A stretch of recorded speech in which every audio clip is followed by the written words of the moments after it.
It couldn't be. All right, little rescue. I'm ready for you. Come on out.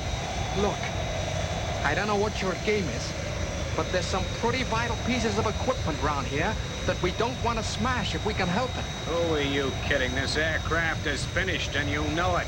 In just a couple of minutes more, it's gonna make a mighty big splash in the ocean and then disappear like all the others. 1.5 minutes. Hey, what the heck is going on in the wing?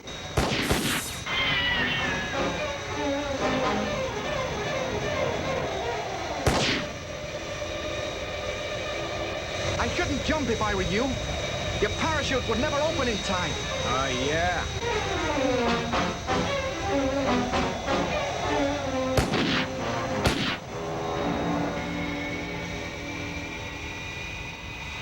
Gordon, what's going on? Answer, please. Come in, Gordon. Look, Scott, there's no time to explain. We've had an uninvited guest lousing up the works in here. But I guess he won't give any more trouble. Gordon, we've got 30 seconds left before we hit the water. It's too late to bail out. Can you fix the EPU? No, Scott. I couldn't remake the join in time. It would take too long. 10 seconds, Tracy.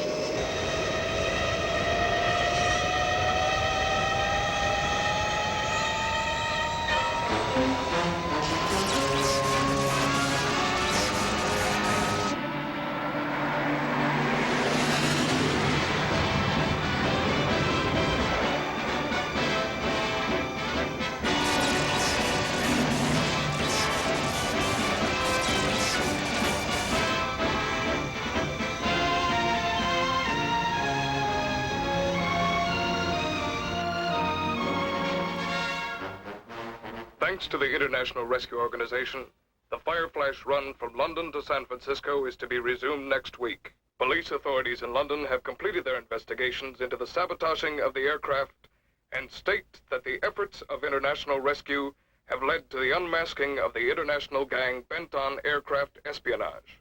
Particular stress was laid on the... Oh, for Pete's sake. Just at the most interesting part. Oh, dear, I am sorry. Tintin and I were just putting the apple pies in the oven and the darn fuse blew. Oh, I'm sure Gordon will soon fix that, Grandma. Yeah, you remember what you said after the Fire Flash episode, Gordon? Just like fixing a fuse, you said. Here I go again.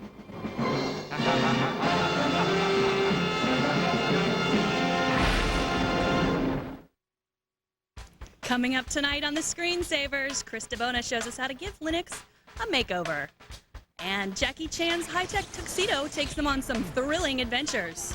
Plus, home improvement anyone? The Gizwiz on great gadgets for your toolbox. Live from the Tech TV studios in San Francisco, it's the Screensavers.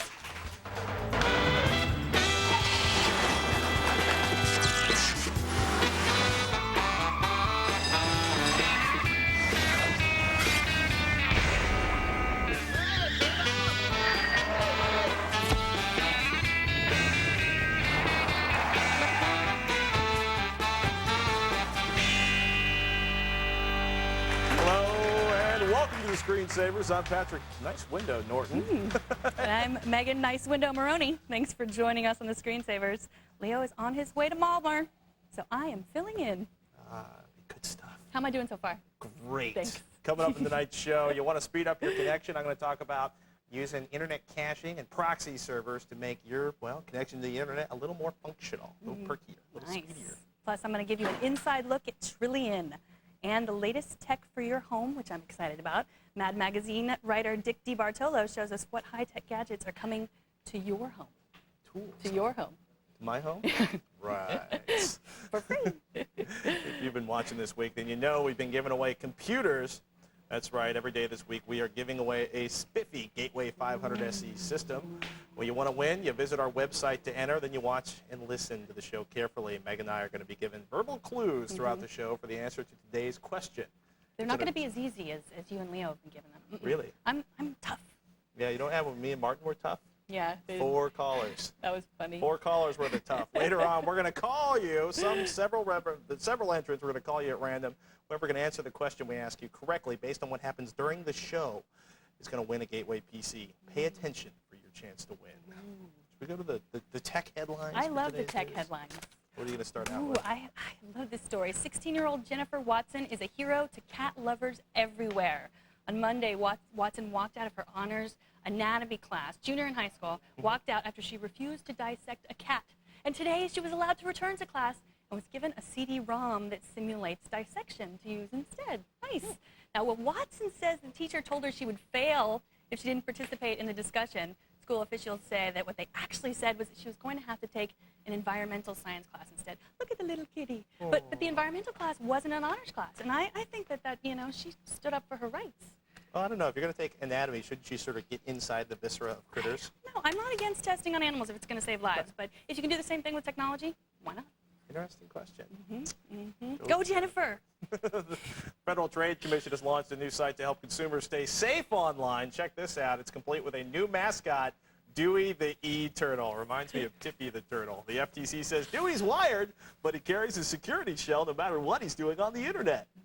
The site actually has some helpful resources about protecting yourself online, from avoiding spam to shopping and not getting ripped off, and even cybercrime issues. Stuff for the kids, too. The question is, would you dissect Dewey the E-Turtle? Oh, yes. You would. With a smile on my face and a song in my heart. You dissect those cats, too. No, actually, I managed to avoid biology. I had too much of it on the farm. I didn't know you grew up on a farm. Longer story there. The recording industry, this is good. We whip out our newspaper. Oh, yes. Coming on strong with celebrity backing. What are we talking about? Illegal downloading. They launched an ad campaign today in hopes to curb, well, music downloading. Well, radio and TV ads are to follow, but today's New York Times, well, had this full-page ad with a list of celebrity names and quotes. Here's what Britney had to say. Do you want to do Britney, or should I? Would you go into a store and steal a CD? Is that how her voice is? I don't really know. It's the same thing. Like it's totally the same thing. People going into computers and logging on and stealing our music. Like, totally is. And opera singer Luciano Pavarotti, artists and composers, particularly the younger ones, will not stand a chance of creating music in the future if their recordings are simply stolen in this way. Apparently, Luciano's got a big problem on, well, back in the Napster and Grokster days. I guess you're not going to do your Pavarotti impression. He does a really good Pavarotti impression. She's lying, ladies and gentlemen. Joshua Bell, the Dixie Chicks, Nelly. Amazing list. Everybody from Hootie and the Blowfish to Eminem, Enrique Iglesias, Natalie Cole. Bands that really have nothing in common except that they're all going to band together to fight illegal downloading. Should we read what Nelly had to say? He's that guy, you know, it's getting hot in here. You had to say that, yeah, didn't you? I did. I didn't say the rest, though. We really look at it as stealing because to us it's black and white. Either you pay for it or you don't, and you are not paying for it. There's even a new website. There is. MusicUnited.org, where you can read more about why they say file sharing is bad and artists can connect with fans. Tell them what's okay and what's not okay. So for our poll today. We'd like to know, can anyone in the world change your mind about illegal downloading? Illegal downloading. That's their phrase, not ours. Yeah, not our phrase. We had a lot of discussion about that phrase itself, illegal downloading. Doesn't that presuppose guilt on the part of the individual downloading? It's true. Voices were raised. It's true. Heated debate, as it were. No punches were thrown, though. We're going to talk more about it later on in the Screensavers. You got 24 hours to vote. Go to thescreensavers.com. Let us know what you think. Live call? Ooh, we have a netcam call from one of our new affiliates in White Marsh, Maryland. Outstanding. Thanks for joining us, Lowell. Lowell, can you hear? Hello? Hello? You have a question about internet gaming consoles? I sure do. I wanted to say hi to Pat real quick. How you doing, Pat? Good, man. How you doing, Lowell? Good, thanks. Is it warm? Should I pack a sweater? We're going to be out there this weekend, you know. Yeah, it's really hard to hear you on this connection. But anyway, my question is, if gaming consoles have the ability to surf the internet, do you think it will hurt the already hurting PC industry? Wow. Megan and I were arguing about this right before the show. We were, but I actually did some research, and it turns out you were right. It's true. Because your point was that almost every dedicated console, right, a web browsing machine, they come out, people go, cool, you don't need to have a computer to browse the web, and then people notice it doesn't support stuff like MP3s or video or flash animation or a lot of the stuff we live and breathe and love on the web. On the flip side, the gaming console, lots of power, right? But if they don't update the software to browse, people aren't going to use it. They're going to want to use a computer. now. Right. Well, I had some statistics. We can put these up on the website, but that really the percent of people owning a gaming console and a PC is actually going higher than it is going lower. Yes, and the prediction is in 2003 it's going to be 86%, where a few years ago it was only 52%. But my point was that really anything, I think, can hurt the PC industry. Right now it's like one little leg, and it's a poor thing, you know, and it just needs one more kick. That's all it needs to go That's down. the problem. I don't think the PC industry is in that much trouble. It's just because it doesn't have, 24% compound annual growth rates anymore. They're still selling a lot of computers. They're just not selling as many as they used to. The other thing is there were all these things on the web where, like, 1998, 99, every year they say, this is the year the PC industry is going to die. So and it keeps chugging along. Keeps going. Thank goodness for us. Thanks for the call, Lowell. Yeah, thanks a lot. That answers my question. That's great. Cool. So you're going to be around Give this a weekend? shout out to Baltimore, Maryland. Yeah? Is it Baltimore or Balmore, as we were told by somebody? Be-more, whatever. Be-more. Be-more? You like the O's? Now. And I'd like to say hi to all my friends at ComSort up in Hunt Valley. All right. Thank you, Lowell. Good stuff. Bye, Lowell. Ladies and gentlemen, as I just mentioned, Leo and I are going to be in Anne Arundel, Maryland this Saturday, September 28th. You want to join us? We're going to be at a Comcast event at Arundel Mills this Saturday from noon until 2 p.m. Stop by to say hello to us and win some great prizes from Comcast. Can I join you? Do you want to buy a ticket? No. Oh, wow. Aren't you? You've got big events this weekend. Citizens of White Marsh, don't feel slighted. This Sunday, September 29th, we're going to be, at the Best Buy in Nottingham Square in White Marsh to meet and greet you. We're going to be there from 1 until 3 p.m. Come by, say hi, check out demos of Comcast high-speed internet and digital cable, and meet us. We'll sign stuff, too. Yeah. You guys, you have great signature. I'm working on it. Is that what it is? Don't go anywhere. Pat will show you how to open files with different applications in boot camp. And up next, bringing technology to your home toolbox with gadgets from the GizWiz. Next on the Screensavers. Be our guest and come see the show in person. If you're going to be in the Bay Area and you'd like to join the Screensavers live on this set, go to www.techtv.com/ticketline for information and to request tickets. Go there so we can see you here.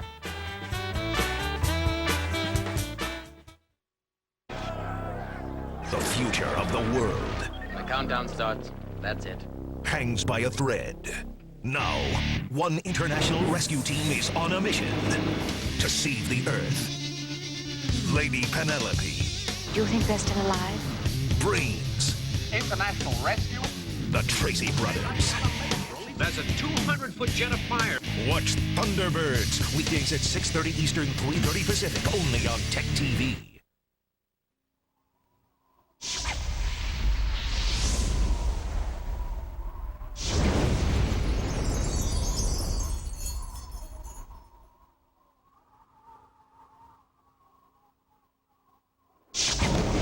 Chevy Tahoe is the only large SUV with the security of AutoTrack four-wheel drive, so you can impress people.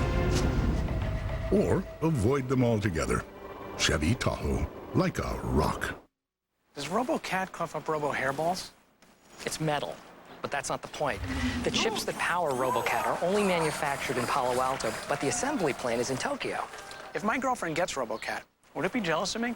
Of you? Yeah. No. Now focus. They ship the chips with FedEx International Services. Get time-definite, reliable service to Tokyo. RoboCat's the biggest thing to hit Japan since Godzilla.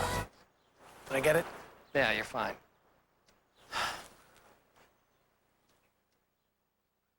Allen, jumper. Swish. Allen takes the shot. Come on, give me the ball. Allen takes him off the dribble. Good. In. Allen takes the shot. On net. Allen. Up. Shot. Allen. Yes. Watch this one. Allen. Good. Oh! NBA Shootout 2003, rated E for everyone. 9-8 Sports.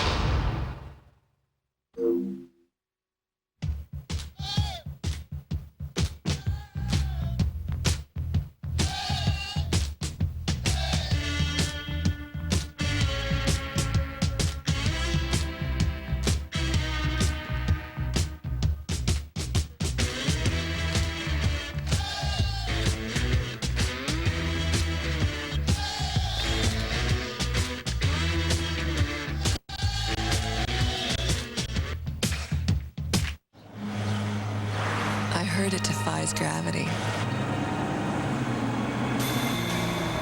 I heard its brakes could stop a freight train. I heard it can fly. You won't believe what people are saying about this car until you drive it. Test drive the BMW 7 Series at an authorized BMW center to see for yourself.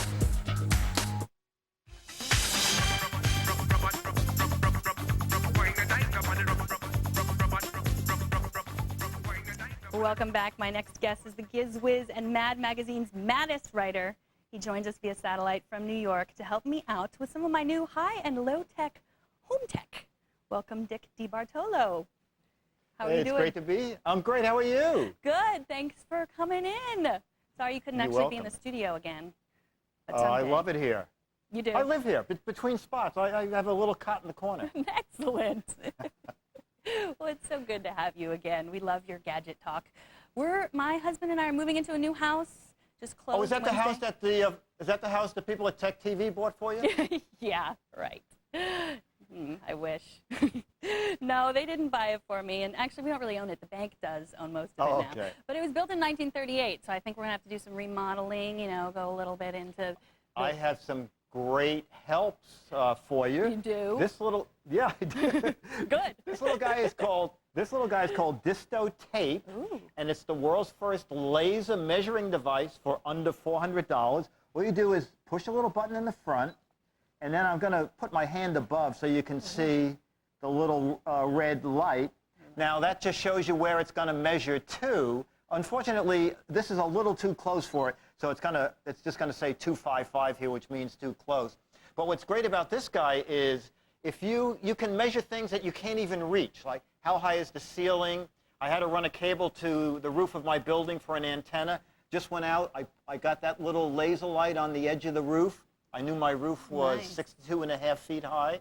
It goes up to 300 feet, and it's accurate to 1/8 of an inch. And as I said, it's $395, but at that price, it's only at Lowe's home improvement stores. Excellent. That's good, Okay. because I'm short, so anything that reaches where I can't reach is always Oh, good. yeah, all you do, just put this on the floor, push the button. You can even do volume if you need to know how much air conditioning to buy. Nice. What else you got there?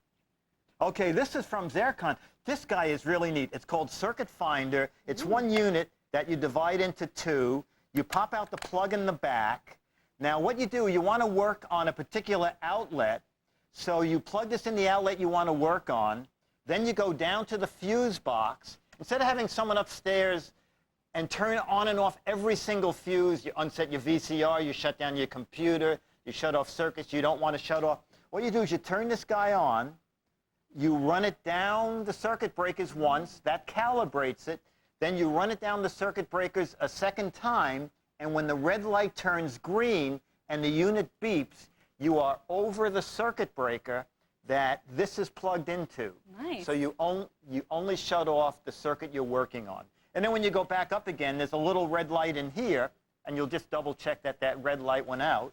And it's really great. I used it in Ginny Waters said, "You better test that." So I went to about 5 different apartments. The only problem we went to, in one apartment, the person had painted the circuit breakers. I mean, 9 or 10 coats of paint, and it wouldn't read through that. But any normal household circuit breaker, it's really great. Right. And that's under $70, and that is coming in October. It's called Circuit Finder from Zercon.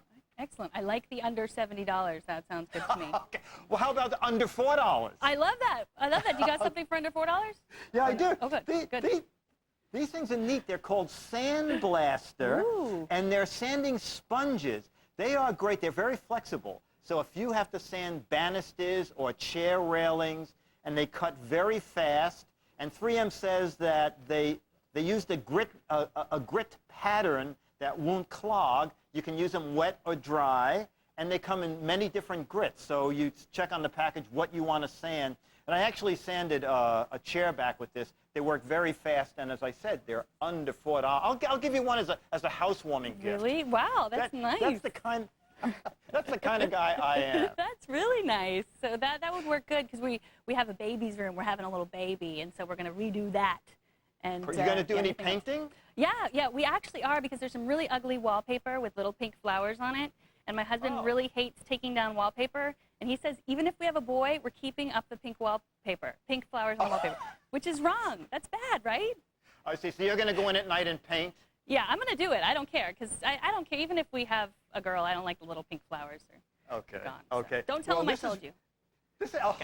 Okay. This is really neat. This is also from the Hardware show. It's called the Close and Go paint tray. Ooh. Now, I'll show you inside here. You put the paint here, the roller goes here, a lot like an ordinary paint tray. But what's neat about this guy is it actually locks down. And I'm going to turn it around here to show you this edge where the roller can stick out, and this hole is where the brush can stick out. And the manufacturer says by locking the tray, you create a greenhouse effect, and that'll keep the paint fresh for days, and they say even weeks. So what's great about that is if you're not done painting, you don't waste paint, you don't have to clean the tray out, you just lock the tray, go back in again, and I think that guy is like under $5. So it's very cheap stuff here. That's excellent. I love the greenhouse effect. One last thing I found out recently, I'm a first-time home buyer, and apparently the refrigerator does not come with the house. I did not know that. And our realtor says it's in the paper somewhere, but I don't know.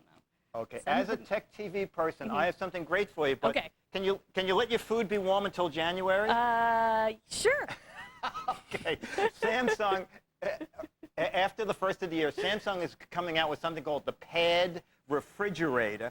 It's a touchscreen refrigerator. It's really beautiful. And it's so funny that you mentioned that because it was introduced this past Tuesday. And as you can see over there on the right, there's a flat screen. There's a DVD player built into the back of that. So you can, in the kitchen, you can watch DVDs. And that touchpad clips out and becomes a walk-around little tablet PC. I like it. So you can surf the web, you can watch TV, and have a great refrigerator. I like it. That's Samsung, but after the first of the year. And you don't know how much it's going to cost? Probably $1 million. No, it's not priced yet. Okay, well, yeah, I'll just have to, I don't know. I'll start saving my pennies then if it's not till January. Okay. Get a little igloo, get it in an igloo cooler and some ice cubes. Exactly, yeah. They've been doing that for years. All right. Well, thank you so much. We want to tell everyone about your website. It's gizwizbiz.com. Check out there. You have some more gadgets and stuff. And plus, you're, of course, a writer for Mad Magazine, which I have the most recent issue here. It's my favorite show, The Sopranos. You're going inside The Sopranos, and you got some interesting stuff. I think I would watch Sopranos DVDs while I was cooking in the kitchen. That's what I would do. Okay. And also, I wanted to mention, speaking of the Mafia, we've got a game review tomorrow. Adam Sessler is reviewing the newest Mafia game. And thank you so much, Dick. Oh, you're welcome. How come that's sort of mentioned in my spot? Nothing to do with me. No, Mafia. Okay, we've got, here it is. It's Sopranos, Mafia game. Oh, okay. Yeah, okay, very good. Yeah, very good. good. Thank you Okay, and so I'll see you. I'll be back when you invite me, which I hear is soon. I hopefully that's soon. Okay.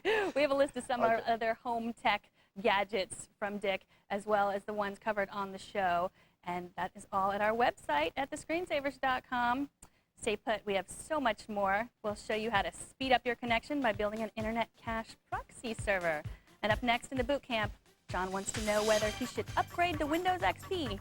Pat will try to help him out when the Screensavers continues.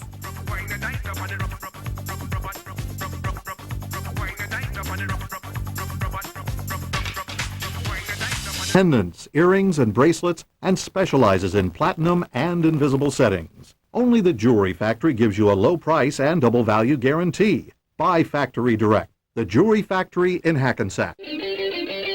Lots of people have a look. Only a few have the goods to back it up.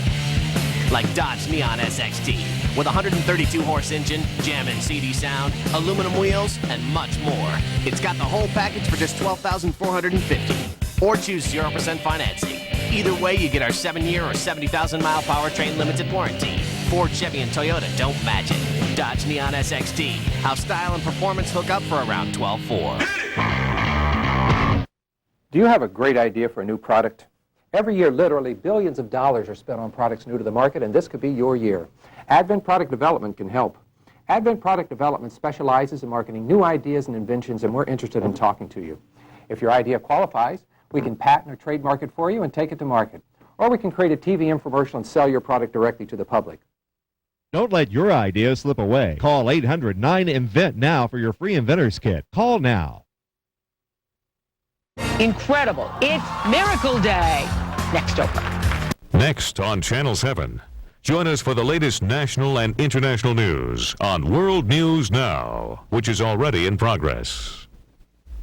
Days. Sometimes there's nothing you can do to protect yourself, but there are a lot of things you can do to keep you and your family safe from some of life's more mundane hazards. This morning, our gizmo guy, Dick DeBartolo, is here with some new gadgets from the National Safety Show. Good morning. Good morning. So you traveled all the way to San Diego for this show, correct? Absolutely. And you got to fly home on a really cool airplane. A new 777 from Continental. If you love gadgets, they have these Biz First seats that you can set every conceivable position, or if that's too much trouble, tell the computer how you want to sit. And That's it'll nice, do and you it can for even you. kind of recline. You can recline, and there's a little hood that comes over. And you don't your- have someone reclining on top No, of you because here, do there's you? 6 feet of room between seats. You travel in style. I know. Well, Sharon said go first class, Dick, because you're paying for it. All right, so show us some of the cool Okay, things now you this found. guy is from a company called Tough Noogies. Wow. And what it is, it's a plastic insert for baseball caps. So you take your own cap. It should be one of the high brim caps. It's about $5, and it's not to be used as a hard hat or Right. for biking.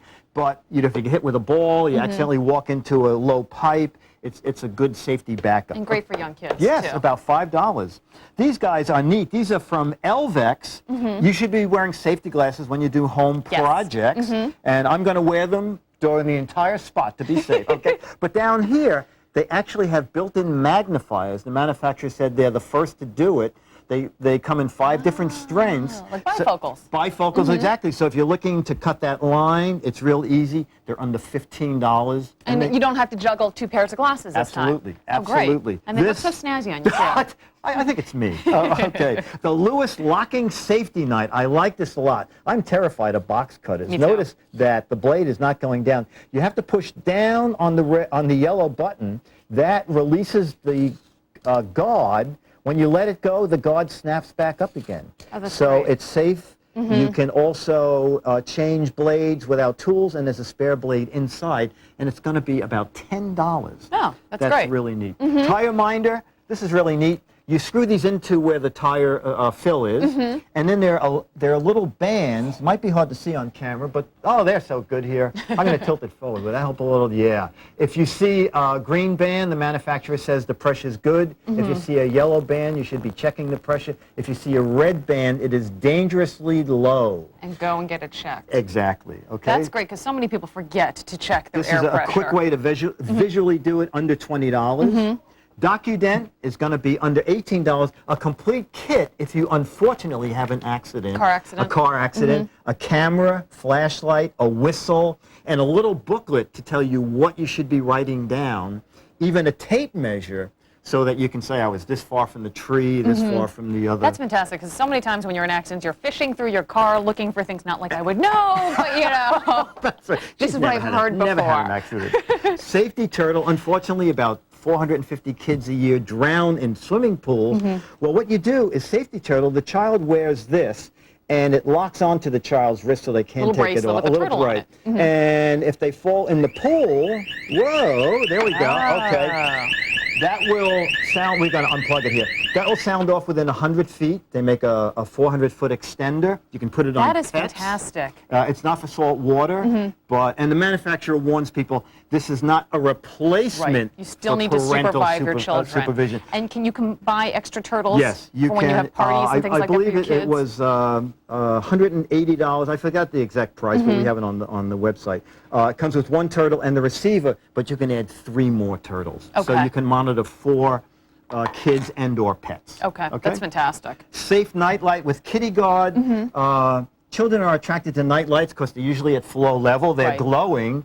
They put their fingers behind. And can be electrocuted. Exactly. What this guy has is a little accordion in the back. So if it's partway out the wall, their fingers still won't touch the prongs. It's a little rubber protector. Exactly. And it uses electroluminescent technology, which means it does not get hot. And it's actually, this model of it is dimmable. Oh, So, that's great. Yeah. And we're talking about $8 to $10. Nothing. Okay, this is Sally the safety pig. And Sally is just adorable. Adorable, okay. And you put her tail in water, and if the water is hotter than you want it to be, she will squeal like that. Actually, there's a little red light that comes on top. And if you open her up, there's a little digital thermometer in there. You set it for the temperature range. And can you put it in any type of hot liquid? Any type of hot liquid. Okay. Well, I don't know. Yeah. I assume you can just wash it off when you're done. She's only about $18. And our final guy it's called Solar Guard. You forget suntan lotion? It's suntan lotion in a towel, so that you just rub it on. That's great. And also, you know what's great? You can throw this in your suitcase and not worry that the tube leaks all over the place. That's great. And it's a great backup. And then at least you can kind of like play a game with your kids. Say, oh, let's wash up with a little towel or something and make it a little bit more entertaining for your kids to put on sunscreen, because that can sometimes be a challenge from what I understand. Okay, so where can we find more information about all this stuff? At gizwizbiz.com, and you can enter a contest to win a free autographed 50th anniversary Mad edition. Oh, because this year's 50th year for you guys. Yeah, right. And even employees can enter. Friends can enter. You can enter. Cool. I will be logging on. Okay, all right. Thanks so much for coming in this morning. Bye. We appreciate it. And you're watching World News Now.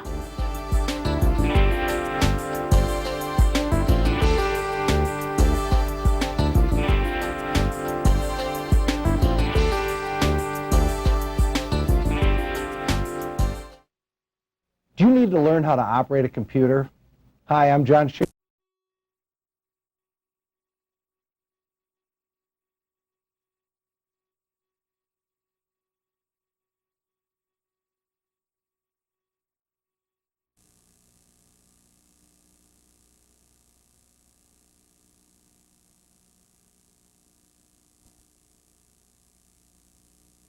In loan guarantee. Now, why wasn't that? Well, I think it was. The $5 billion in cash was really restitution for having us park our airplanes and taking us out of the business, so to speak. It was to cover losses sustained before December 31st. It wasn't adequate, but it was certainly welcomed. The loan guarantee was a net that says if you can't get a loan and you need some liquidity, the government will be a last resort provider of some collateral for you. We didn't need it. It provided exactly what we needed. We were able to raise Continental 800 and something million in the marketplace because people said it's a good company, plus it's got a net. So we, in fact, never used the loan. Most airlines didn't, and I think the government did a wise thing. Now, a lot of airline CEOs were in Washington this week asking for more help of one kind or another. Why do they need more help? Well, they're not asking for money. What they're saying is that the help we're getting is kind of like a lead life preserver. The government, by putting these security fees and other taxes on us, is pushing us deeper. The security fees alone, the federal air marshals, the increase in war risk insurance is $1 billion a year. So we've got to have the government says war risk, which would be a government thing. The taxes that you're asking for security for the airline passenger to pay should be paid by the general defense of our country, the general taxpayer. The people in the Trade Center were not airline passengers, and they deserve the protection of our government. We talked earlier about if you lost a truck on a curve in Oakland, California, and it went into the trailer park below, would the trucking industry be responsible to put guardrails in all the curves in America? No. And so the airline industry is being burdened with security fees and costs that shouldn't be borne just by the airline passenger. Although some critics say, well, the extra security makes people more comfortable flying, so it does benefit the industry. It's not about the comfortable flying. What you do if you're a resident of the White House or the Capitol, you don't have to worry about someone taking an airliner and running it in there, and that's what really happened. It's not about blowing up airplanes. It's taking airplanes away from their intended use and using them as a guided bomb, as did happen. So it's not about blowing up that airplane. It's about blowing up the Trade Center. Do you think travelers are significantly safer now than they were? Oh, no question about it. They were tremendously safe before, and they are certainly safe today. And I have to give Admiral Loy, the new TSA administrator, some good marks. He's off to the right start. Yeah. Now, some people in the industry, as well as some analysts, that without help, a number of airlines will fail. Already, U.S. Airways has filed for bankruptcy, is operating in bankruptcy. United Airlines has threatened that it will file for bankruptcy, and maybe as early as November if it doesn't get concessions from labor and so forth. Some people say, well, maybe that's the best course for the industry. Let these things get shaken out, washed out. some pain will get things rationalized, and it'll be a more profitable business after that? Jeff, it's been true for decades. I mean, you had Braniff and Eastern and Pan Am. So that's true, and it needs to be true. There is a Darwinism theory, and people, but to take us all out probably is not good for the economy of the United States. So those of you who remember the 4 days following the attacks on September 11th, nothing happened in our country. You couldn't go to Japan. Hawaii disappeared. The stuff you ordered from Amazon.com didn't show up because everything came to a grinding halt. So we need an industry. Those who are losers need to fall by the wayside, but I'm saying that the government shouldn't let the whole industry fall by the wayside. It would be bad for this country and bad for the economy. If you look at a chart of Continental stock, it actually follows most of the airline stocks. It was doing okay before September 11th, plunged, of course, precipitously when trading reopened after that, recovered somewhat in the months following, but now has declined again to prices even lower than immediately following September 11th. There are so many factors that seem to have combined against this industry now. When will investors be able to feel confident about the prospects of the business? I think they need to have some good feelings about the economy and see some stability in the Middle East and the price of oil. They need to see some of this shakeout occur where we have players, unnecessary players in the business maybe fall by the wayside, some stability, and I think that's what we're all looking for. We, and I think Southwest Airlines, were the only two profitable air carriers on 9/11. We're having a tougher row of it, but we're not losing as much as maybe others. So it's kind of like a horse race. We're all slow, but there's still some winners here. Yeah. Would you tell your widowed Aunt Martha to buy Continental stock or any other airline stock right now? Well, I don't want to go to jail, so I'm not going to do that. But I think that the smart investors know that all airlines are not alike, and they understand the good business models from maybe the poor one. So just like any other industry, you pick your stock by basing it on the market, the business plan, and the management, and I think it's still true. Yeah. A lot of people say it's just a terribly tough business in general. Interest rates are enormously important, jet fuel prices, which you don't control, and labor costs, which are represented by unions, are the main costs, and they are basically out of your control. Is it just a tough, bad business? I think some of those things are in our control, but more in a macro way. The fuel cost is a relative cost, so all of us are impacted, and the economy is as well. I think what keeps the labor costs, or ultimately will keep in line, as an emerging marketplace. When you get your cost out of line, what the market will pay, someone else will come in and supplant you. So we'll get some leveling by default, maybe, but not by design. Yeah. A few months ago, you were quoted as saying, "We're a stupid industry led by stupid people." What were you talking about? Well, some of us sometimes forget that the real business is to make some money for the shareholders and to give clean, safe, reliable transportation, and think, well, the guy who has the most flights in Chicago is really the winner. I think that's kind of a stupid way to run your business, and that's what was going on at the time. As you can see, one of those companies is in dire trouble because that's not a good practice when you're losing money. That would be United. Well, I mean, that would be anybody who engaged in the behavior. You take a man like Herb Keller, who's been so successful, never worried about who had the biggest airplane or flew the furthest. Herb's in there to make money, stays focused, and I think that's kind of what we all need to do. Gordon Bethune, thank you very much. You bet, Jeff. Whatever Washington does or doesn't do for the airlines, it will probably start doing much more for individual investors. That's a big change.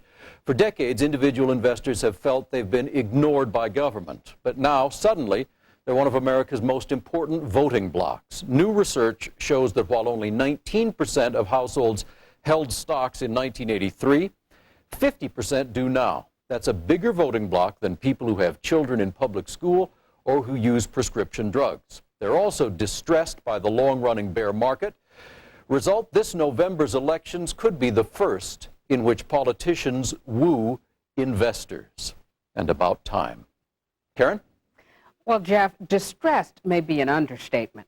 Frankly, the old ways of analyzing companies are just not working for most investors. So we're making it our business to find people who have proven that they have a better way of evaluating stocks. Bob Millen runs the Jensen portfolio. His standards are so high that out of a universe of 10,000 publicly traded companies, only 26 are worthy of his consideration. He'll tell you what he likes and why. Bob Olstein makes money the old-fashioned way, with green eye shades, a calculator, and a healthy dose of cynicism. He saw the Enron and WorldCom debacles coming, and now he thinks the worst just might be over. Gentlemen, welcome. Thanks for joining us. Thank you for being here. Bob Olstein, let me start with you. You quote Sir John Templeton in saying that pessimism creates prices. Do we have enough pessimism in this market now? God, the pessimism has actually gone too far here. It's we got fully invested in May for the first time in 6 years. Meaning 100% in stocks? Well, 97% in stocks, almost right. And basically, we've watched our portfolio drop 25% in 3 months, and that was a healthy correction for my fund, as we've never had a down year. But I haven't seen values like this in the last 15 years. Bob Millen, I didn't see airline stocks in your choice. What is the criteria you use? Karen, airline stocks don't qualify for our fund because they don't have a sustainable competitive advantage, which is one of the criteria that we use. Our companies have to have 10 consecutive years of a 15% return on equity or better just to qualify. And that's a manifestation of a strong competitive advantage. But on 26 stocks, aren't you concerned that that's so limited, not diverse enough? Well, Karen, there are two key risks that investors should be trying to manage in their portfolio. The first is the business risk. And that's waking up in the morning and not having an Enron in your portfolio. We do that by only investing in high-quality companies, and so we think we manage the business risk that way. The other risk is the pricing risk, and that's not paying too much for a company. And we try to manage that risk by doing an intrinsic value calculation on all of our companies, and then only buying when we can buy at a discount of at least 40%. Bob, that's an excellent point. A lot of people think that the portfolio process is over after you separate good companies from bad companies. But if you pay the wrong price for a good company, you're going to have a bad stock with the same results as owning a bad company. It's very important. Like real estate, it's location, location, location.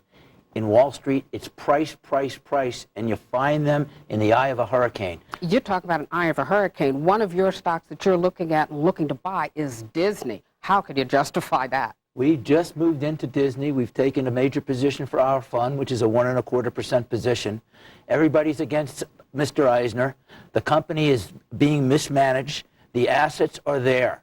We believe it's reckoning time for Mr. Eisner. Stanley Guild and some of the other board directors have put the gun to his head. He's come up with a new plan where we think he can seize upon the assets at Disney. We believe he is capable, if he would just stick to his knitting and stop buying these godforsaken assets, earning $1.50 a share a couple of years, 2 to 3 years out. They're producing $500 million in excess cash flow now. He can get that to $2 billion. ABC's at the bottom. Disneyland is down. He can turn these around. The stock, all the negativity is in the price. If he doesn't turn it, they're going to remove him. Bob Millen, looking at this market, it's been disastrous for brokerage firms. But one of your top holdings is State Street, and the second one is MBNA, the credit card issuer. Tell me why those choices. State Street's a really good example of a firm that meets our criteria. They've had over 10 years of consecutive earnings growth. They actually have a requirement in their company of having an ROE of 18% or better. Return on equity? A return on equity, which is higher than our minimum requirement. It's a company that's paid a dividend, this is hard to believe, but since 1792. So they have a tremendous record of consistency. They're into the overseas markets. They manage $800 billion of money. They have $6 trillion in custody, and they have the ability to get new wins, new business that like they've never had before.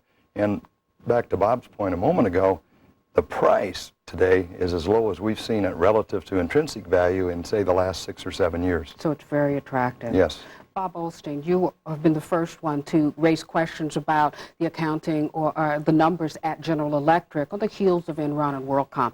The reaffirmation of their guidance Wednesday, then the downgrades on Friday. Does that kind of validate your position now? Well, we were short General Electric. We shorted it in the upper 30s, low 40s. We felt that the earnings that they were reporting to shareholders were not the highest quality of earnings.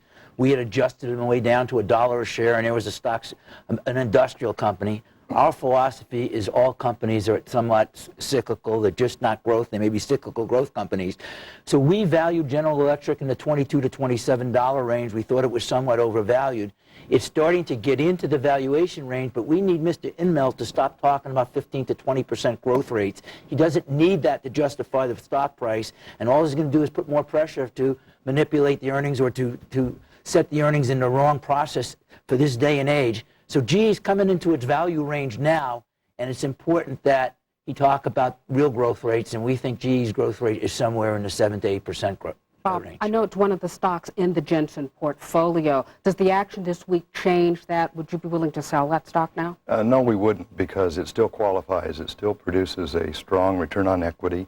And I agree with Bob. I think the growth expectations are going to have to come down a little bit for GE, but so is its price. And so while we haven't been buying it recently, it will be a candidate to buy again at some point in the future. Another candidate you had, and it's a Dow component, is 3M. It has a CEO that came from GE, and just today it announced that it was going to restructure into 7 units from 6 units. Does this play into the value that you see in 3M? Yeah, I think it does. You're seeing Mr. McNerney start to really take charge of the company, and he's implemented a lot of the things that he learned and implemented in GE, not the least of which is the Six Sigma program.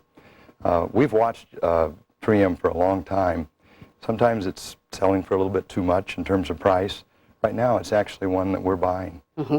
Is there anything, Bob Olstein, that you would be buying in the specter of war that's hanging, anywhere that you could see profits there? Well, we think that basically that war requires expenditures for defense and defense electronics, and we've recently moved, and admittedly a little bit too early, into some of the semiconductor stocks that are providing semiconductors into the defense industry. We're finding companies there that are selling a little bit above their cash value, as we did with the equipment companies in '98. And so basically we've bought a portfolio recently in undervalued semi. Everybody's saying sell them. But where are these people at $80 a share? Now these stocks are selling at $5 a share. Mm-hmm. They're telling you to sell them. They were telling you to buy them at 80. I don't know. There seems to be some perverse reasoning there. But you see a long-term play off of this war. Absolutely. We think that defense has to go up, defense electronics, expenditures, semiconductors. So indirectly, we're playing the companies that are going to be component suppliers to the defense industry. There. We own LSI Logic. We own TriQuint Semiconductor. These are companies that are well capitalized. We've bought National Semiconductor. We own a portfolio of them. National Semiconductor selling at $11 a share, $7 in cash. Mm-hmm. Bob Millen, you said the day-to-day things really cloud the outlook for the market. Your picture is a little bit longer term. What are you buying longer term? Yeah, it is. We like to counsel our investors that they should think about at least a 5-year time horizon. Day-to-day, no one knows what the market does. No one can really tell you why it went down today or why it went up yesterday. But over the long run, the market will reflect the earnings growth of the companies.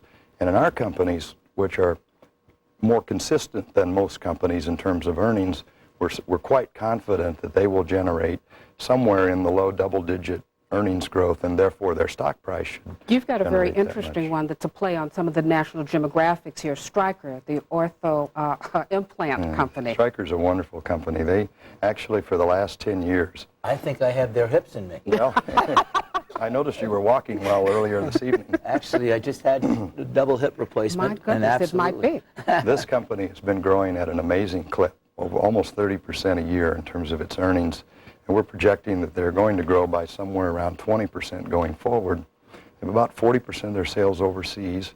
They sell med-surg equipment to orthopedic surgeons, and they have a new compound called OP1, which is a bone growth factor that's going to be used in spinal fusion surgery. All right, gentlemen, we have to leave it there, but I want to make sure, do you own these stocks that you've recommended, Bob Millen? Yes, we do, in the portfolio, the Jensen portfolio. And you? We own everything we've talked about in our portfolio. Guys, thanks so much. A wonderful roundtable. And you're welcome. Well, let's take a look now at a question that's been preying on the minds of many investors. Ken Wetzel from Antioch, California asks, I'm trying to analyze the market during times leading up to, including, and after the U.S. has been at war. Has war been good, bad, or neutral for the stock market? Jeff's been looking into that question for us. Jeff? Well, Karen, war has been all those things for the stock market. Stocks tanked immediately when Iraq invaded Kuwait 10 years ago, but then recovered and surged within months. It was a similar story after Pearl Harbor. Figuring out how stocks will respond to a major shock like a war is what they call stress testing on Wall Street. And a firm that does it is Risk Metrics. It calculates the S&P 500 would quickly drop about 10% in the event of war with Iraq. Because this subject is on so many investors' minds, Mike Thompson of Risk Metrics will be one of our guests next time. And what do you think an unrepentant bull like Abby Joseph Cohen says about the markets now? You'll hear for yourself when she joins us next week. But we've also got the bear who correctly predicted just how bad this market would be. George Jacobson is going to gaze into his surprisingly accurate crystal ball again, and we'll be keeping a close eye on the economy. Next week, we find out how many pink slips were handed out in September, and that could have a significant impact on the market. Well, we do want to hear from you. Please send your questions and comments to Wall Street Week with Fortune, Owings Mills, Maryland, 21117, or email us at wsw@pbs.org. Good night. So long. We'll see you next week.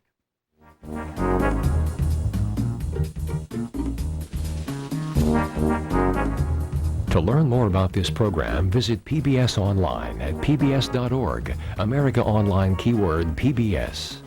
For a transcript of this program, send $5 to Transcripts, Wall Street Week with Fortune, Maryland Public Television, Owings Mills, Maryland, 21117.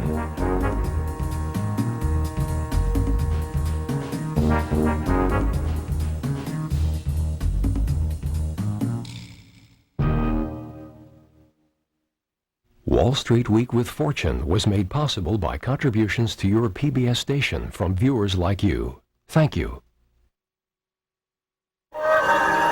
This is PBS.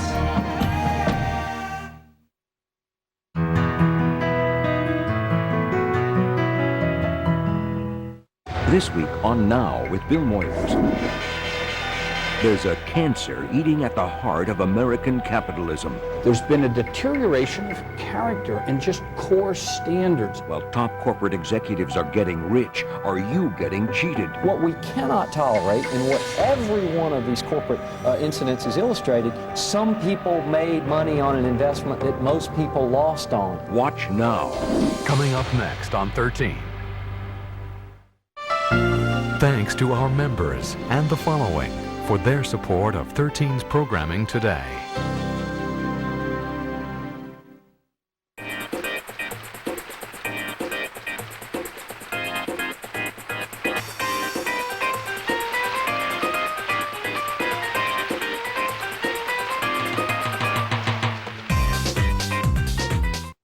.3D seismic is the way that we get a picture of what the subsurface looks like by using sound waves. So far more energy is found by drilling far fewer wells. And now this technology is developing even further. The advancement from 3D to 4D will help us to look at how the oil is moving over time. We put the platform in this spot because that's where the seismic showed that we had oil. It's about meeting the world's growing energy needs, both economically as well as environmentally. We are climbing Jacob's ladder. 5 years that changed the nation. 5 nights that changed television. PBS presents The Civil War, a film by Ken Burns, remastered and restored for a new generation. The entire series, Saturday from 9 a.m. to 11 p.m. on 13. The Lucky 13 Sweepstakes 2002 is underway with all kinds of terrific prizes, including a magnificent castle tour of historic Ireland. The package includes round-trip airfare for 2 and 9 nights of deluxe hotel accommodations. You'll get a professional tour guide, luxury sightseeing, and a private dinner at Malahide Castle.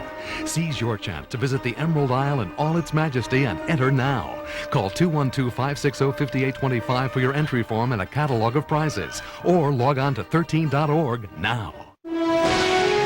History made them famous. Ken Burns makes them real. PBS presents a new series about the people who shaped our nation. Ken Burns, American Stories. You look up and you say, my God, and you feel much more than just being an American. You feel the importance of being human. The Statue of Liberty. Monday, September 30th at 9 on 13.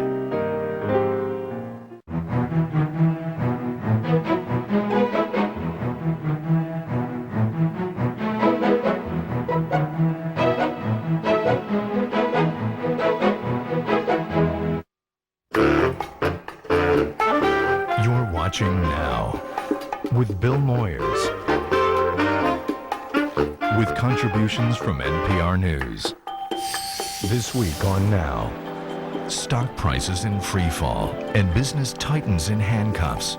What's happening in corporate America? I've read a dozen times that there are only a few bad apples in the barrel, but my own fear is that the barrel itself is bad. Our panel of corporate critics and Wall Street insiders debate what should be done.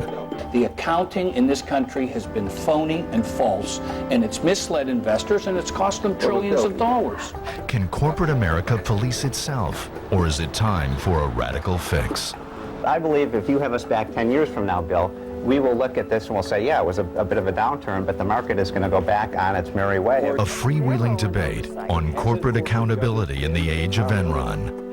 Risky business, tonight on Now. Funding for Now has been provided by our sole corporate funder.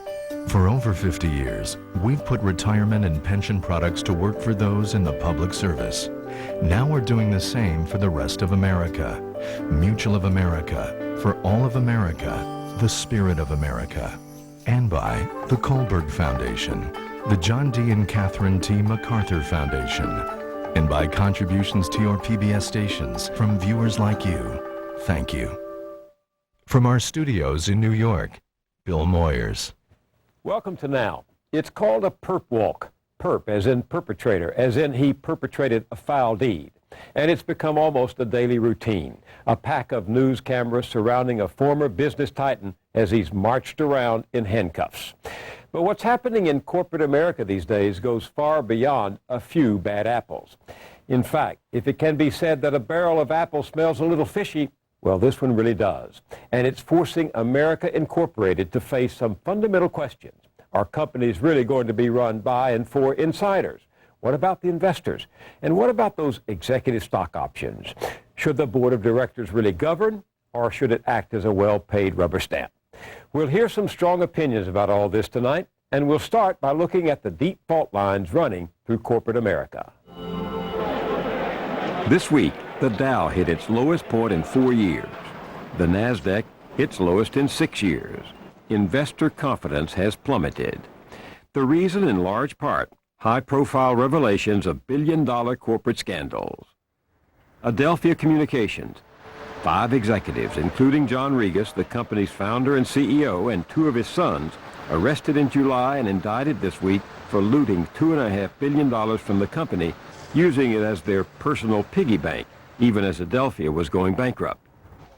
WorldCom, 2 executives arrested in August, accused of hiding expenses and inflating profits, some report by as much as $7 billion. The scheme, authorities allege, helped drive up the value of their stock holdings, while the company was heading toward the largest bankruptcy in U.S. history. One of those charged, Chief Financial Officer Scott Sullivan, has reportedly spent $15 million to build an estate in Florida. Tyco International, 2 executives, including former CEO Dennis Kozlowski, charged with reaping $600 million from the company and investors. Authorities allege Kozlowski spent almost $20 million of Tyco's money on an apartment in this exclusive New York building, and millions more for extravagant furnishings, including a $6,000 shower curtain and a $15,000 umbrella stand. On Thursday, WorldCom's David Myers pleaded guilty to fraud. The others have denied the charges. I've read a dozen times that there are only a few bad apples in the barrel, but my own fear is, not my own fear, my own conviction, is that the barrel itself is bad. We tried to set up a system that had some checks and balances in it, and unfortunately, all of them have failed at the same time. One trouble spot, executive compensation. In the case of retired CEO Jack Welch, that included luxurious perks, like the rent-free $15 million apartment on Central Park, free flowers, even free tickets to the Knicks, all paid for, until last week, by the stockholders of General Electric. But that was apparently legal. Critics claim in many cases extremely generous stock options created great incentives to cook the financial books. As prosecutors contend happened at WorldCom, executives turned to illegal accounting methods in order to keep stock prices rising. Chief executives seem to be... Vanguard Group founder John Bogle thinks part of the problem is simple greed. We've had this canard floating around for years that everybody accepted as holy writ, and that is stock options link the interest of management with the interest of investors. And it turns out to be totally false. What stock options do is drive the chief executive to offering high earnings guidance making it by fair means or foul, driving the price of the stock up, and then selling. Critics like Nell Minow say some boards of directors were too beholden to their CEOs. The CEO picks his own directors, no one runs against them, and the company counts the votes. He's in charge of what the directors know and what they don't know. In many instances, Wall Street, giddy from the market boom, touted stocks of dubious value. Just this week, Solomon Smith Barney was fined $5 million for issuing misleading, upbeat research on a company that paid Solomon millions in investment banking fees. Where was government oversight? When former Securities and Exchange Commission Chairman Arthur Levitt proposed new rules to prevent audit firms from consulting for the same clients, industry turned to Capitol Hill for help. 46 members of Congress wrote Levitt in opposition. According to the watchdog Center for Responsive Politics, all were top recipients of accounting industry contributions. Fundamental change won't be easy. A recent report found that 49% of executives surveyed said the greatest threat to the reputation of American business was media criticism, not unethical behavior.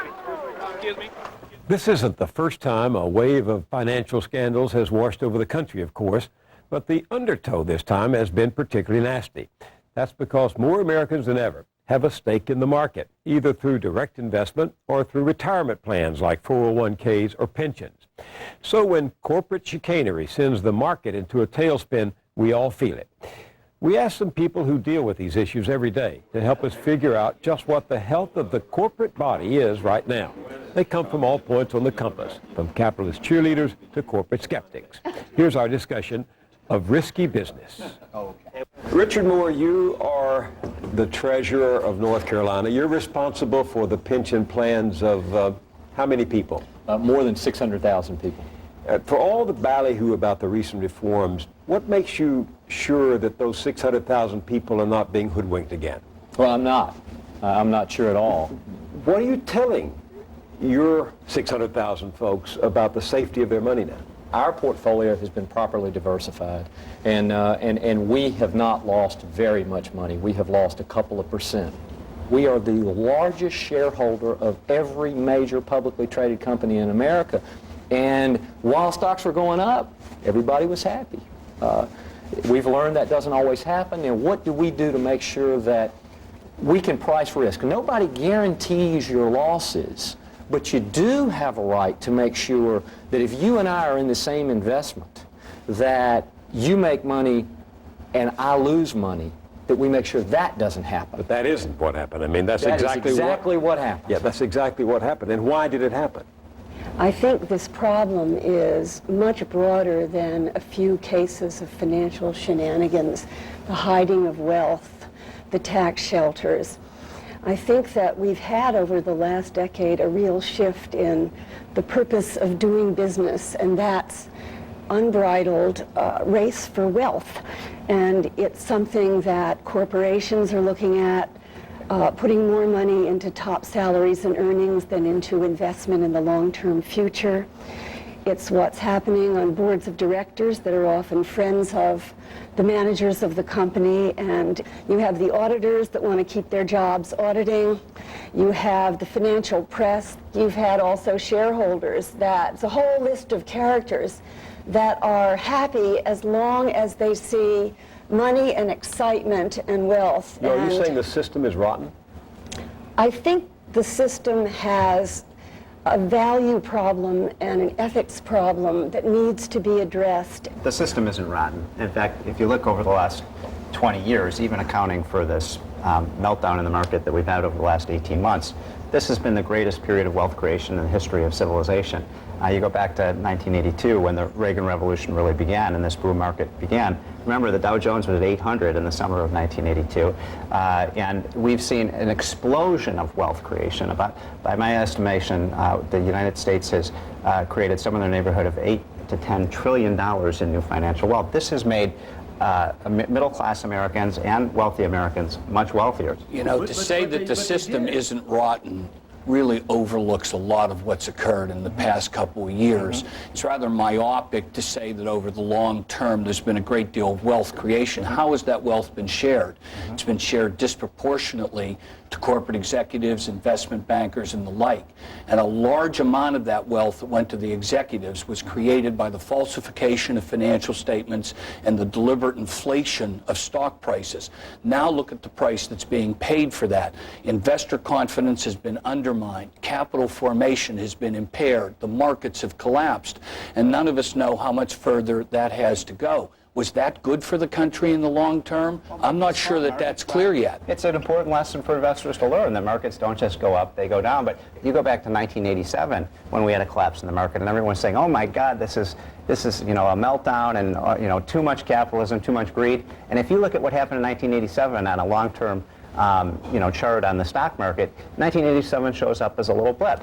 I believe if you have us back 10 years from now, Bill, we will look at this and we'll say, yeah, it was a bit of a downturn, but the market is going to go back on its merry way. Or is it going to be like the Nikkei index in Japan, where we look back and that index has been going down for 17 years? Like Japan. Stephen, how do we know that? How can anyone, millions of stockholders, how can they trust those investments if they can't trust the information the accounting firms are giving them, the executives are saying? I mean, that's the whole essence of the system. Certainly I'm not saying that there aren't crooks out there, and I'm not saying that there isn't corruption that took place, and I do believe that those people who engaged in willing fraud should be put in jail. What I'm arguing with is this idea that there was a culture of corruption in corporate America, and I reject that. I agree with Stephen completely. I think it's really a shame that corporate America is being given this image of hoodwinking people, of corruption that running through business. That's not really the case. I mean, I've been investing in companies for 30, 40 years, and the number of fraud examples have been so minuscule. And what really has happened, and people should distinguish it, the economy in the last couple of years has gotten very soft, and that is accounted for a lot of the decline that's taken place in the market. This has now been exacerbated by a handful, who knows what the number is going to be, of companies that there have the appearance of things that have been done improperly. Most companies have very little problem with their system.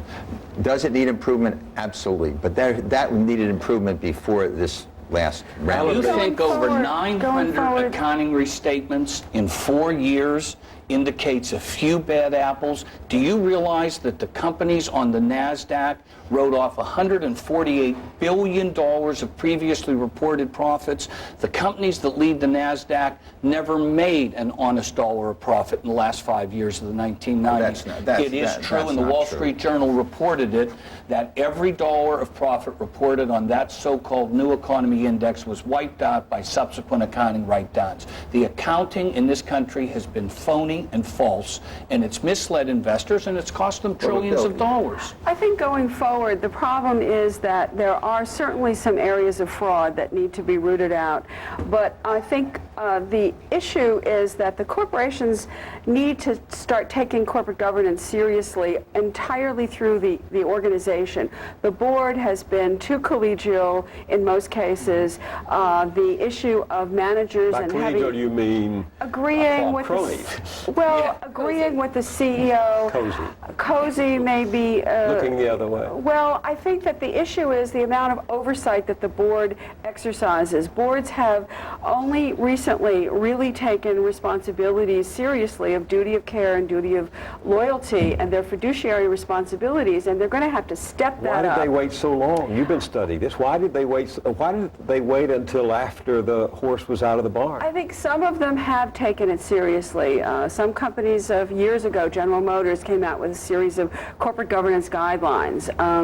And so we've seen a slow and a gradual pace, but I think that the problem is that the corporate governance has to be entirely through the corporation, and as well, the investors, I agree, have to start taking more responsibility for their role in oversight. But hasn't corporate governance been entirely on its own the last 10, 20 years? Corporate governance has been evolving gradually for two decades, actually, in this country, starting in the early 80s, when we had a lot of the merger craziness in the early 80s. And so boards have slowly been realizing, and the courts have pressured them in different cases coming up to be more proactive. And I do think that this whole system focuses on the corporation and pushes the corporation to become better. You know, I agree. I agree overall that markets are going to be fine. It's still one of the greatest markets. The overall fairness, most people in corporate America are honest. Over the last 30 years, two dynamics have changed. One is that large companies in America, either the founder or the founder's children or the founder's grandchildren, have disappeared from seats around the board table. And the reason that's important is because those people were not spending somebody else's money. They were large individual shareholders that corporate governance was a word they never thought about, but they implemented it every day because that CEO, they wanted to make sure it was a fair wage, that the options were positioned the right way. At the same time that happened, corporate pension funds in America and mutual funds in America exploded. They exploded because the tax code in this country enticed you to go into these things. You were made to feel stupid if you didn't make these investments. The consultants told the people that ran pension funds, if you don't have a 50, 60, 70% allocation to stocks, you're not doing the right thing. 30 years ago, every pension fund was in bonds. So as one group is exiting for the boardroom, these passive investors are entering the boardroom. So if you're a student of human nature, and the only systems that work are human nature, you've set up a situation where everybody's spending everybody else's money, and we better be careful.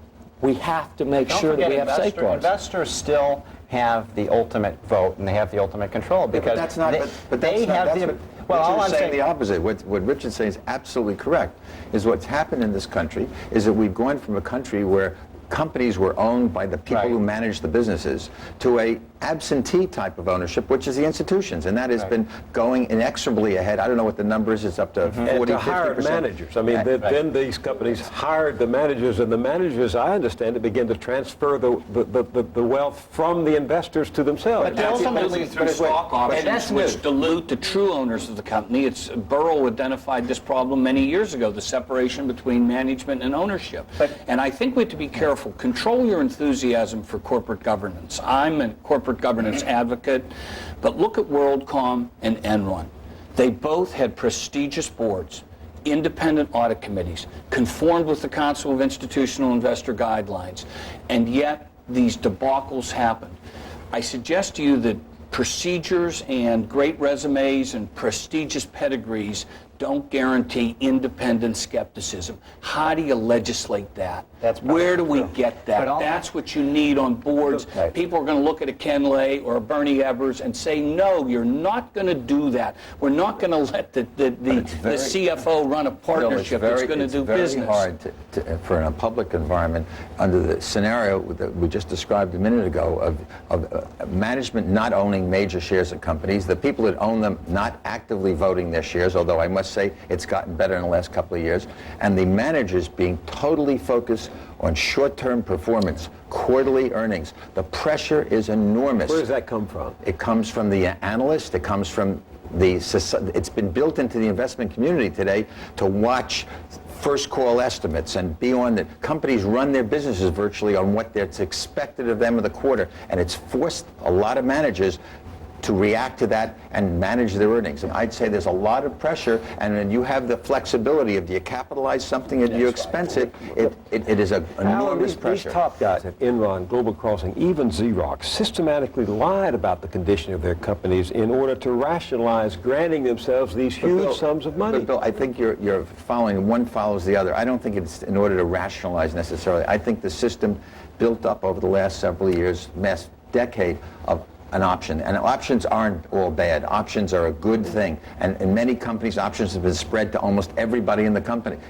You've read about Intel. Everybody in Intel owns options in the company. That's been good for America. It's built a lot of wealth. But the problem is that managers have been on a race to keep their stock prices going, and it affects their judgment. This argument that and they're not dishonest. This argument that I'd like to jump in on the issue of accumulation of wealth and its importance in a society. It's nice to have enough to live, to eat, to live well. But I distinguish between cases of real financial fraud and crooks. And on the other side, simply a society that has floated into more and more, including its business sector, a focus on accumulation of money and wealth and short-term gains, no delayed gratification. They're buying cars by the pound with SUVs, and a lot of the world looks at us and says, why are we so resource inefficient? The values of business, I think, need to reflect the desire to make a good product, the desire to leave a healthy and resource-rich world for our children, the desire to have a strong company that's participating in the life of its communities, the desire to be part of a country that understands its role in the world, not that is nearsighted and saying it's just about us, we're invulnerable, and doing business in a way that protects our environment and our global climate. I think all of those ingredients need to be part of the values of what people do individually and how corporations make decisions. Yes, they have to make money, but this is a question of how much, where, and what are the other values that determine what businesses do. I want to join what Richard Moore said to what Joanna Underwood was talking about. The companies changed, managers were hired, independent managers became very powerful. More than one critic warned that the unchecked power of managers was a cancer eating at the heart of American capitalism. Why didn't anybody listen? I tell you, we're making too much money, Richard Moore's point, and people who are right are often ignored for a long time. It just, we worshipped the corporate culture in this country in the last 20 years. It's not unlike the turn of the last century with the robber barons. There are periods that America goes through, whether we felt we weren't sufficiently competitive in the world, whether we wanted to have more wealth and a Reagan revolution.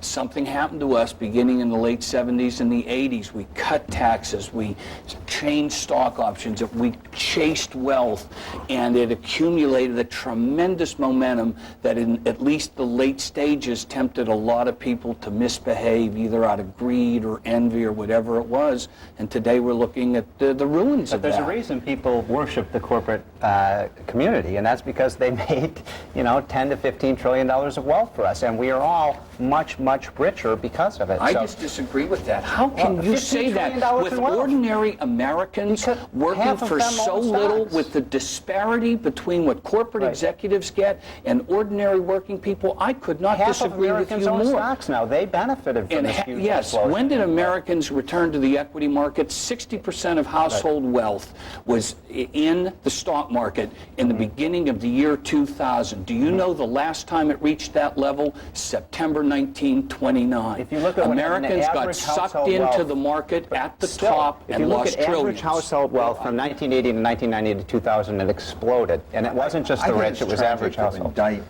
Indict the whole corporate system because of things that have just happened in the most recent past. There is, what I'm very supportive of is a new look at how corporations are being governed. That is a very constructive effort. And let me I think corporations are not monolithic, and just as investors are not monolithic. You've got the public pension funds, they're largely indexed. You've got mutual fund managers, they can be very active investors and have a high turnover and so on. But you've got this whole spectrum of corporate America. So I think it's, we should talk about corporations in different categories and not just lump them all to one. Clearly a lot of the drug companies do have long-term investments. They've held that line in terms of making long-term investments. Utilities do not have these high salaries. So there are a lot of differences. Carolyn, the ones that did it right, the ones that lived by their values, they're not responsible for what's happened. We wouldn't be here today if there weren't sufficient numbers of corporations that were not doing what you're saying. Well, again, I'm not sure what you'd consider sufficient numbers. I'm not... Enough to create the chaos of the moment. 1,000 restatements in 4 years. What do you mean by that? Restatements are when companies change their previously reported financial results to admit they were false when they were issued. 1,000? 1,000 companies. There are only about 10,000 real public companies in this country. That's 10%. That's a hugely material amount. Is that a crime? If it's done with knowledge and intent, it's a crime. But in and who most do cases, you, it was not well, criminal. I respectfully disagree. Who do you think cooks the Out of those books? You 1,000, think some that those janitor? you think most of them were criminal? I think most of them were intentional. That's Well, crazy. who makes the decisions on what the financial the results accounting- would be? Because one of the reasons they're restating is because new data is coming. No, in that's and so not on. true. It sure And you is. know it's not. You restate based on the current, then existing accounting rules when you issued the financial statements. This is a very serious indictment of corporate America that there have been 1,000 restatements. Now you tell me, who's responsible for the financial statements? Well, the board of directors. And the CFO and the CEO. And the those accounting numbers firm. are the result But of it is not a deliberate result of decisions. fraud. It is not If a it's a result of fraud. deliberate decision, it is. First of all, we have to understand, Bill's profession is attacking people who are fraudulent. So it's a great statement to say there are 1,000 companies who restated and they're all false. I don't believe it. I just don't believe 1,000 companies falsely, that's a strong word, falsely adjusted their figures. So what happened now? I don't know. I'd have to know more about the facts. Are there restatements? All the time, perfectly, in many cases, legitimately. You change items, developments take place, you find out. We've had in fact, one of the major things, I think I understand what you're saying now, is that goodwill has been changed on the balance sheet. A whole new concept came out this year, and hundreds of companies, nothing to do with the legitimately restatements. had to rewrite, had to write down their goodwill, which had previously been capitalized, which was a fundamental change in the accounting profession. But before we get back down into the details of this issue, I'm intrigued by what you said about a corporate aristocracy. I'm intrigued by what you said about the way we raise our children. How are we, and you said that corporations are not monolithic, which absolutely, of course, is true. But I tell you something that is true, and this is something else that's changed over the last 30 years. There are a lot less corporations. And maybe the better question in here is, how are we raising our managers? Not how are we raising our children. And if our managers are being raised at the palace in a very artificial environment where a generation ago the manager was being raised in a mom and pop organization that knew what it was like to have the church come by for a donation for new choir robes or to sponsor a Little League baseball team. And now they're in this remote place where their every whim is taken care of. And because we've had this tremendous consolidation in this country, just 10 years ago, we had a lot of small and medium-sized, not publicly traded, but private companies who were there on Main Street in America. And many of those companies have been bought out. The people that owned them have shared greatly in their wealth. My brother happens to be one of those people, but he feels now that he's taking orders from somebody in a remote situation, that they don't understand the cycles of his business, that they've gotten rid of the good people that they're going to be sorry for in 5 years. They don't participate in the community. They don't really respond to it. They don't give to the United Way like they used to. I mean, really huge cultural changes. There's been a deterioration of character and just core standards. It's a problem. But why are you saying that's just it. in the business community, though? I mean, it's also true in the legal profession, too. Let's talk about that. I happen to agree with you. There's been a